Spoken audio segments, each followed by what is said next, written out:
নমস্কার। প্রত্যেককে আমার আন্তরিক প্রীতি অভিনন্দন, একরাশ ভালোবাসা। আরও একবার আমি আন্তরিকের সাথে কৃতজ্ঞতা এবং ধন্যবাদ জানাই। আজকে আমি একটা প্রোগ্রাম করছি। আমি রাশি সম্পর্কে বলেছি যে 12টা রাশি 2025 সাল কেমন যাবে। আমি আজকে একটা মূলত বিশেষ একটা সাবজেক্টে আলোচনা করছি, যে রাহু কেতু, যে সকল জাতক জাতিকা রাহু কেতু কতটা আশীর্বাদ কতটা অভিশাপ, আশীর্বাদ কতটা দেবে কতটা অভিশাপ আসে, এই রাহু কেতুর ভূমিকাটা কি। আপনারা জানেন যে কালসর্প, এই জ্যোতিষশাস্ত্রে আমাদের একটা কালসর্প দোষ আছে। এই কালসর্প দোষের উৎসটা কে বলুন তো? কালসর্প দোষের সৃষ্টিকে ওই রাহু আর কেতু। রাহু যদি লগ্নে দেখবেন, আপনার রাশিচক্র অনুযায়ী যখন হরস্কোপটা আপনি টোটাল তৈরি করবেন, দেখবেন পরপর 4টে ঘর এবং 5টা ঘর যদি ফাঁকা থাকে, সেটাকে আমরা বলি পূর্ণ কালসর্প দোষ। ওটা কিন্তু রাহু আর কেতু সঞ্চার করছে। কিন্তু দেখবেন একদিকে কেতু আছে, একদিকে রাহু আছে, তারপর 5টা ঘর বা 4টে ঘর ফাঁকা, এটাকে 4টে ঘর ফাঁকা থাকলে কালসর্প। আর যদি 5টা ঘর ফাঁকা থাকে, ওটাকে আমরা বলি পূর্ণ কালসর্প, জ্যোতিষশাস্ত্রে বলে থাকি। এবার রাহু কেতু কতটা অভিশাপ আর রাহু কেতু কতটা আশীর্বাদ দেবে। দেখুন, আমি বলেছি 9টা গ্রহ, প্রত্যেকটা গ্রহের প্রত্যেকটা ভূমিকা থাকে। প্রত্যেকটা গ্রহের কিছু ভালো থাকে, কিছু খারাপ থাকে, কিছু সাফল্য থাকে, কিছু ব্যর্থতা থাকে। আর গ্রহেদের মধ্যে রাহু, এটা কিন্তু জানবেন সবাই, রাহু মানে একটা ভয় আতঙ্কে থাকে। রাহু তাই তো একটা ভয়ে থাকি, আতঙ্কে থাকি অবশ্যই। কিন্তু কিছু কিছু রাশির ক্ষেত্রে রাহু যাদের প্রবেশ করছে খুব একটা খারাপ না। যেমন তুলা রাশি যদি কারো রাহু থাকে, তাদের খুব একটা খারাপ না। বৃষ রাশির অধিপতি যদি কারো থাকে, শুক্রের সাথে রাহু, খুব একটা খারাপ না। মিথুনের যদি অধিপতি গ্রহ, তার ঘরে যদি রাহু বসে থাকে, খুব একটা খারাপ না। ধনুতে যদি রাহু বসে থাকে, তাহলে খুব একটা ভালো না। কেন? ধনু কিন্তু বারবার বলে আমি বলে থাকি যে ধনু এমন একটা গ্রহ, ধনুর হচ্ছে বৃহস্পতি। সেখানে যদি রাহু থাকে, তাহলে ধনুর সাথে যদি বৃহস্পতির ঘরে রাহু বসে থাকে, সেটাকে আমরা বলি গুরু চণ্ডালিকা দোষ। কিন্তু এখানে আপনার অর্থ অপচয় হবে, লোন আসবে, ব্যাংকিং লোন বলুন, প্রাইভেট লোন বলুন, হ্যাঁ, মানে বিভিন্ন জায়গা থেকে আপনি একটা অর্থনৈতিক একটা হাওয়াকার, যেটা বলে অর্থনৈতিক মানে সাফল্য আসবে না যদি বৃহস্পতি ঘরে রাহু বসে থাকে। এটা কি ট্রানজাকশন করছে কিন্তু টোটাল, এটা হরস্কোপ, এটা তো পুরো অ্যাস্ট্রোলজিটা হরস্কোপ বলছে কিন্তু, যে রাহু যদি থাকে বৃহস্পতির ঘরে, ওটাকে আমরা গুরুচণ্ডাল দোষ বলে থাকি। অর্থাৎ এই 2025 মে মাস পর্যন্ত কিন্তু বৃহস্পতি ঢুকছে কার ঘরে? রাহুর ঘরে ঢুকছে। তা আবার ধনুর ঘরে বৃহস্পতি, মানে ধনস্থানে বৃহস্পতি। আমরা বলি না ধনস্থান, ধনস্থানটা হচ্ছে বৃহস্পতি গ্রহ। সেখানে যদি রাহু বসে থাকে, তাহলে গুরুচণ্ডাল। আপনি ব্যাংকে কোনো ইনভেস্ট করতে যাচ্ছেন, সেই ইনভেস্টটা হবে না। আপনি কোনো ফ্ল্যাট নিতে যাচ্ছেন, ফ্ল্যাটটা পাবেন না। আপনি একটা জমি কিনতে যাচ্ছেন, জমিটা হাতছাড়া হয়ে যাবে। মানে অনেকটা এগিয়ে যেয়ে কিন্তু কেটে যাবে। এই 2025 সাল দেখবে মে মাস পর্যন্ত যাদের ধনু রাশির ঘরে রাহু বসে থাকবে, যাদের তুলাতে, তাদের সাফল্য পাবে রাহু কিন্তু। আর রাহু যাদের থাকবে, তাদের দেখবেন চেহারা, কথাবার্তা, তাদের মধ্যে বুঝতেই পারবেন যে ছেলেটা বা এই জাতক বা জাতিকার মধ্যে একটা রাহুর দশা চলছে।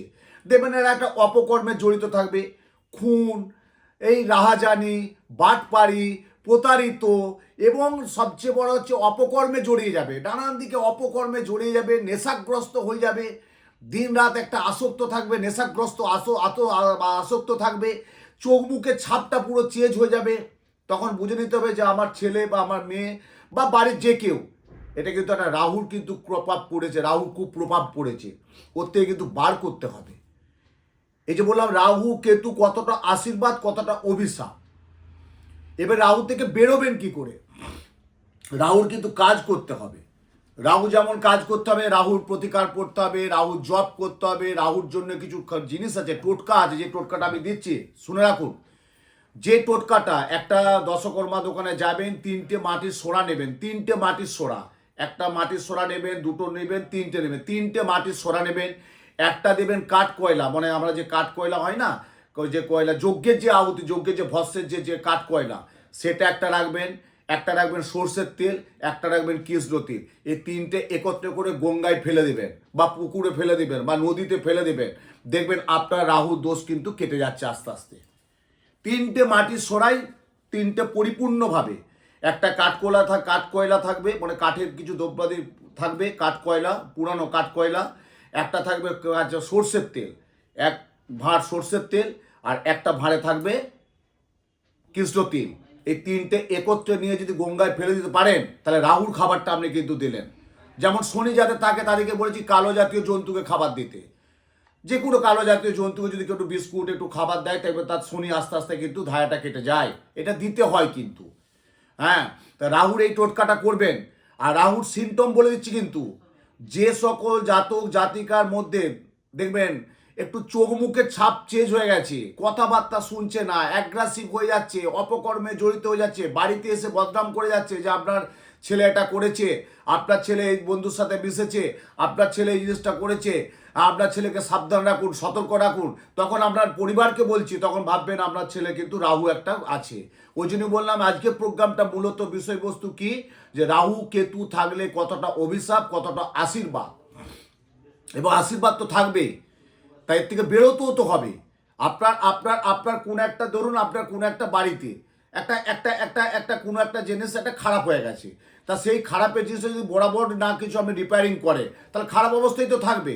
তাহলে আপনাকে একটা মিস্ত্রি রাখতে হবে, যাই হোক কোনো ইলেকট্রনিক্স দ্রব্যই হোক বা প্লাম্বিং হোক, জলের সমস্যা যাই হোক, যদি না কিছু আপনি তৈরি করেন বা না কিছু মেরামত করেন তাহলে ওই জিনিসটা খারাপ অবস্থায় থাকবে, তখন ওর থেকে বেরিয়ে আসতে হবে। তা বেরিয়ে এলে কী করতে হবে, আপনাকে রাহুর একটা কাজ করতে হবে। আর রাহু যদি কাজ করতে পারেন দেখবেন যে যে অপকর্ম যে একটা মানে বাজে অবস্থায় যাচ্ছে তার থেকে অনেকটা বেরিয়ে আসবে। আসছে এবারে কেতু, এটা রাহু বললাম। এবারে কেতুর সিমটম কি, কেতুর সিমটম হচ্ছে কি অকারণে দেখবেন একটা আইনি ঝামেলা হবে, একটা মামলা মকদ্দমায় জড়ে যাবেন, খুব কাছের ক্লোজ ফ্রেন্ড মানে বন্ধু বান্ধব বা আপনার আত্মীয় পরিজন তাদের সাথে তিক্ততা হয়ে যাবে, মানে সম্পর্কে দূষণ ঘটবে, যে সম্পর্কটা সুন্দরভাবে ছিল সেই সম্পর্কটা থাকবে না, হঠাৎ করে সম্পর্কটা ব্রেক হয়ে যাবে। এবং যাদের কেতু থাকবে তাদের একটা কিন্তু খুব সাবধান সতর্কতার মধ্যে থাকতে হবে, যেমন দুর্ঘটনা, যেমন আইনি ঝামেলা, দাম্পত্যে কলহ থাকবে, কিছু কিছু টাইমে দেখবেন আপনার মানে একটা কি বলবো মেন্টাল কাজ করবে না, কোনো একটা বাজে অঘটন ঘটিয়ে দিতে পারে কেতু কিন্তু। এবং গ্রহদের মধ্যে আমরা কি এটাকে বলে থাকি সবচেয়ে নিকৃষ্ট গ্রহ হচ্ছে কেতু, নিকৃষ্ট গ্রহ।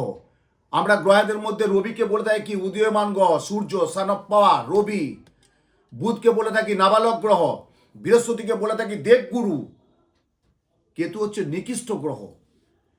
তাহলে কেতু থেকে বাঁচতে গেলে এবারে কি করবে, কেতুর আবার কাজ করতে হবে। কেতুর একটা বিশাল টোটকা আছে, দেখবেন কেতু যদি কেউ কাজ করতে পারেন কিচ্ছু ব্যাপার নাই, কোনো দশকর্মা দোকানে যাবেন, কেতুর একটা জিনিস আমি বলে দেবো, সেটা গোপনে করতে হবে যে এটা কেতুর দোষা চলছে, এর থেকে বেরোতে গেলে কি করতে হবে।